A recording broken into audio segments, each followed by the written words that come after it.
Tayo ba ay aapila o tayo ay aayon sa takbo ng mundo? Hindi. Aapila tayo kay Aba. Hindi basta kahit nag-iisa ka, luhod, Aba, huwag mong pahintulutan ito. Hingin natin yung katarungan. Kasi dito, itinawag sa kanya to at nangyari ito eh. At hindi pa tapos ang labanan hanggang ngayon. Hindi pa tapos eh. Alam niyo ba na naligtas tayo? Tayong lahat nandito. Kung hindi nalalangin ng ating mga ninuno, wala tayo dito. Naniniwala ba tayo? Tayo yung kasagutan sa mga panalangin nila habang sila ay pinupugutan, habang sila ay pinapalakad sa asin na ang kanilang paa ay nilalatigo. Tayo yung panalangin. Kumbaga sa ano sa kanila, kailangan yung lahi ay manatili, mabuhay. Biruin niyo tayo yung ano, kasi bakit ko nasabi yun? Di ba? Mababasa natin sa Torah, sabi doon, dahil sa aming ninuno, ang ninuno naming si Abraham, ang aming ninunong David, kahit sila ito. Alang-alang sa aming mga ninuno, kapag nagsisisi sila, kapag sila ay nakukompromiso, di ba? Huwag niyo kaming parusahan, huwag niyo kaming wasakin, alang-alang sa aming ninuno. Kasi mga ninuno nila noon, sumunod sila kay Aba at pinapaboran sila. Yung lahi ay nililigtas. Yun ang kanilang kinakatwiran. Kaya lang pag sobra na talaga itong mga Yasharal, sobra na sila sa kapalaluan. Kahit pa sila ay sobra na eh. Kailangan ng paluin eh, di ba? Pero salamat. Dahil may lahi ngayon na mga gustong sumunod. Nandiyan ba yon? Nandito ba? Di ba? Nakita natin yung ginawa ng kaya si Aba noon. Dito sa nababasa natin, talaga itong mga lahing ito. Di ba? Pati si Aba napupundi. Dahil sinasaktan yung damdamin niya eh. Dapat itong panahon na ito yung lahi na hindi magbibigo kay Aba. Yan na ba? O kaya, ito, yan na mga kabataan, naintindihan nyo ba to? O kasi, sinabi ko sa inyo nung nakaraan na yung pananalangin mo napaka-importante kasi bakit? May kinalaman ito sa yung future.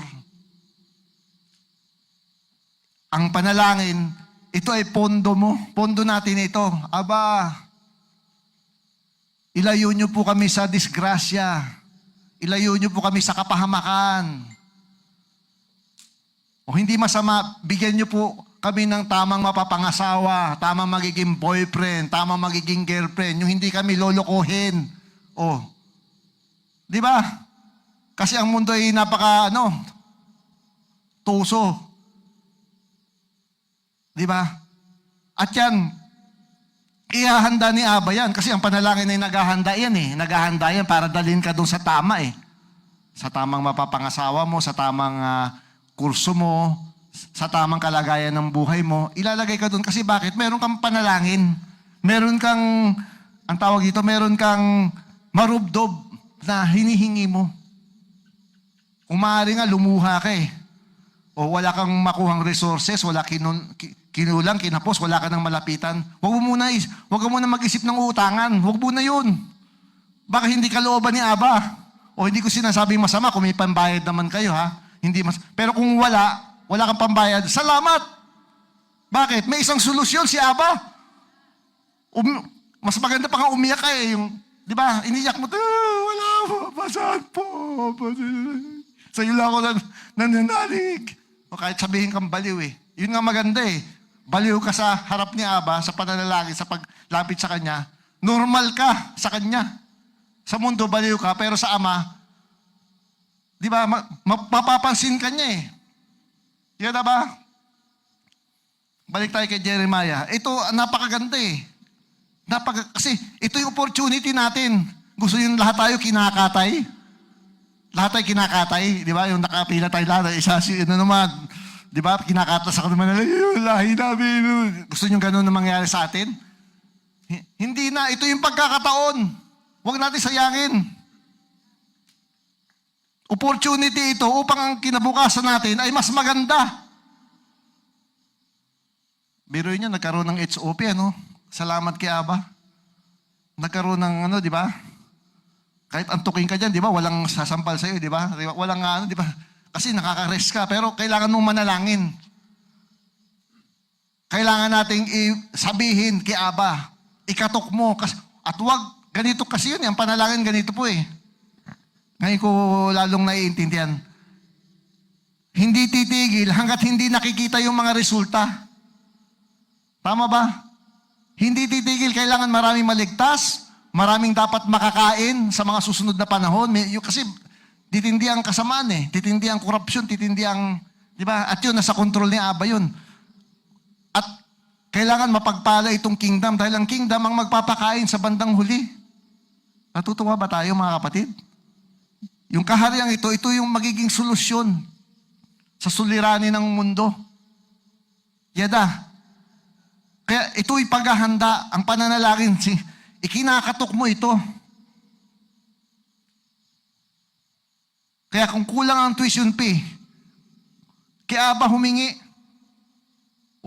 Kaya wag mong isipin na wag mo isipin na ikaw ay mahirap. Wag mo isipin, walang dapat nag-iisip na tayo ay, sorry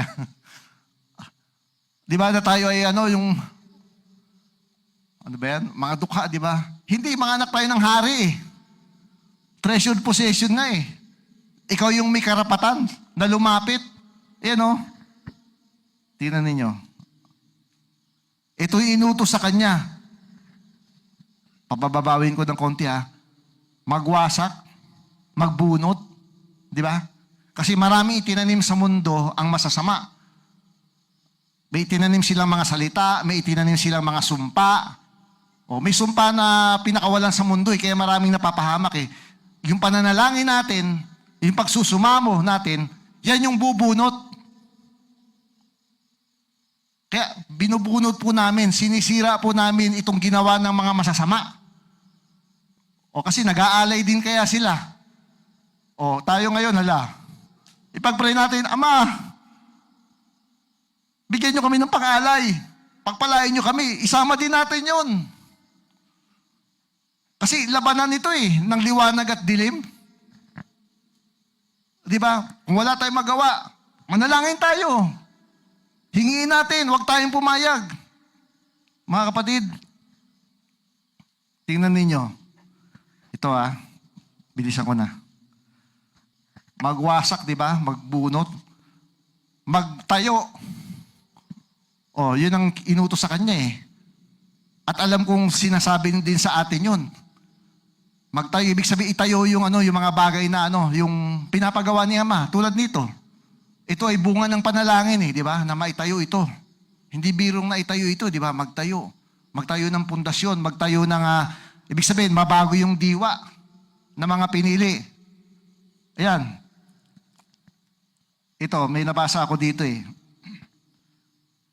Dito sa Maccabees, chapter 15. Tama, chapter 15. 15, verse 15 to 16. Ito. Iniabot ni Jeremias ang isang gintong tabak kay Judas. At sinabi na ito ay banal na tabak at kaloob mula sa may lika upang durugin ang mga kaaway. Tingnan nyo hindi ko pa ito na-review maigi, pero ito ay maaaring panaginip. Iniabot kay Maccabees, di ba? Natatandaan natin si Maccabees, di ba? Yung mandirigma. Yung mandirigma na lahi, di ba? Iniabot ni Jeremias na panaginipan niya. Kaya si Maccabees ay matagumpay eh. Natanggap niya yung sagot eh. Kaya sila, yung kanilang pakikipaglaban, konti lang sila, pero natalo nila yung mga mananakop. Di ba? Napag-aralan natin. Bakit? Kasi yung panalangin, iniabot eh. Ibig sabihin, ibinigay na yung tagumpay. Tingnan yung advance na yun.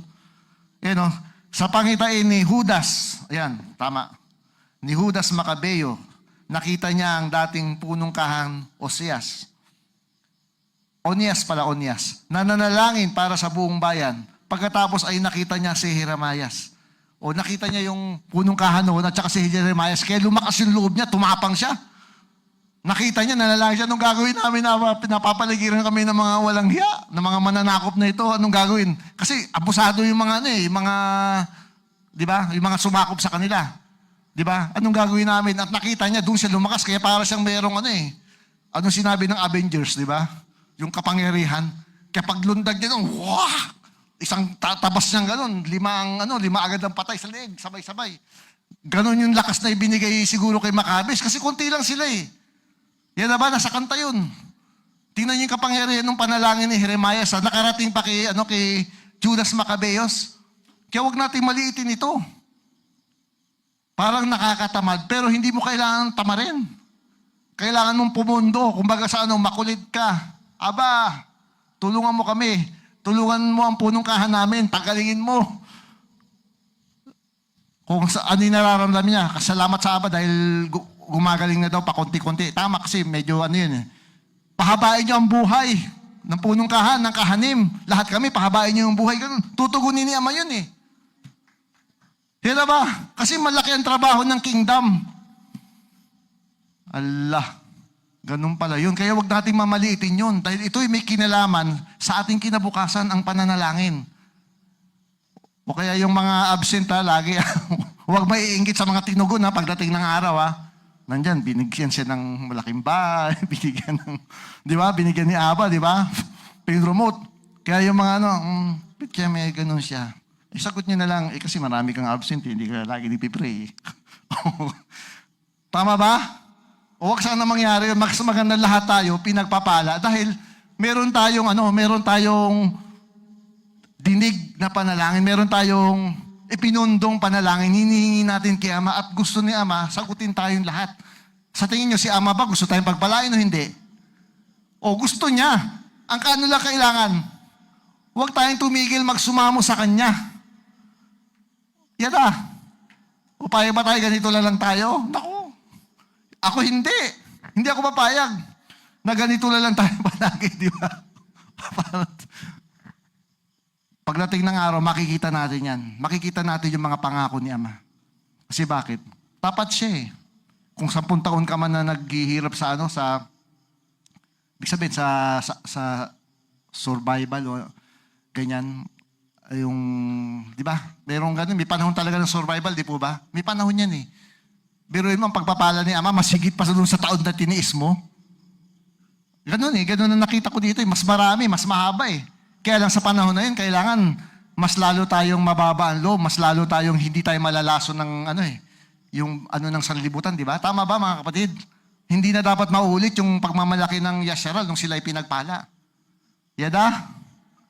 This is a man who loves his fellow Yasharal and fervently prays for the people and the holy city, the prophet of Alahaya, Jeremiah.